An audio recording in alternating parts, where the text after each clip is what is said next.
What's the most illegal thing you could do with $1? Put 100 pennies in a sock and beat someone to death with it. How do you buy a sock? Fair enough. Buy one sock and put 75 pennies in it and use it to beat someone to death. Buy a butter knife and stab someone. Fun story, I had a younger sibling get suspended because my mom put a butter knife in his lunchbox and the school found it while he was eating. I was suspended in middle school for having ibuprofen. They thought it was something else and even had someone come to identify it. Nope, just off-brand ibuprofen. Suspended for 5 days and drug and alcohol counseling for confirmed ibuprofen. All I learned from counseling was how to get high off of Benadryl. Put in on a fishing pole and lure greedy incoming people into traffic and then loot their bodies afterwards for more money. Damn, this sounds like a good business idea actually.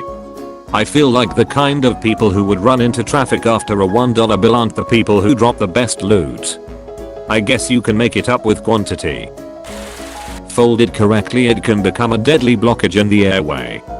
You can then use long needle nose pliers to get it out and use it for the same a few more times. Most illegal thing you could do with $1 serial murder weapon. When they're about to die, tell them the buck stops here and insist on being called the tax man in the newspapers. Hire the cheapest / shittiest hitman. I think you're talking about Trevor. Angela, so what are your credentials? Trevor, I started following people around to get exercise. Turns out, I'm damn good at it. Angela, do you have a gun? Dwight, Snickers, does he own a gun? Show her. Trevor, you tell me. Angela, what is this? Trevor, it's the receipt for my gun. Angela, you don't carry it with you? Trevor, read the receipt.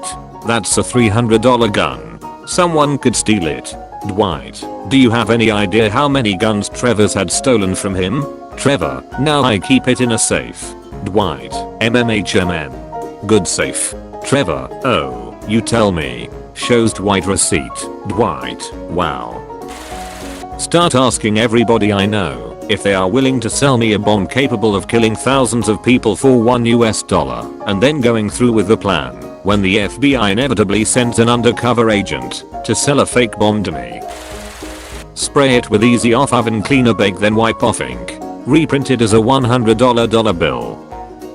Then, exchange the $100 bill for $101 bills and repeat. Imagine all the felonies you could commit. Give the dollar to an undercover officer for sex. Undercover? PFFT. Go for one in full uniform, in a police station.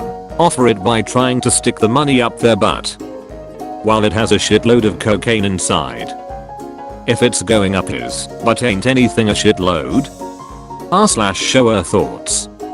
Plot twist, undercover cop is crooked and allows you to proceed and then gets uncontrollably kinky with some dark stuff and you end up filing a police report on yourself. Ask a cashier to make change for your dollar, wait for him to open the drawer and commit armed robbery. How are you going to get the gun? No need for gun. Just make a pointy finger gun and keep it in your jacket pocket. 60% of the time it works every time.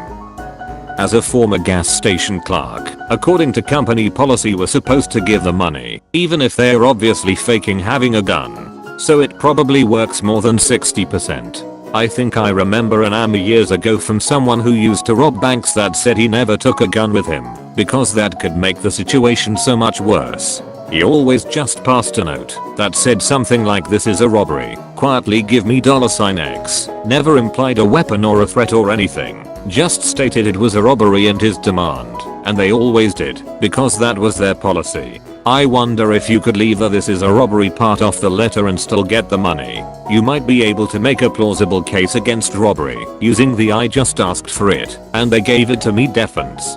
I'm not an attorney or a robber though, so I don't really know what I'm talking about. With your legal $1 you will print another.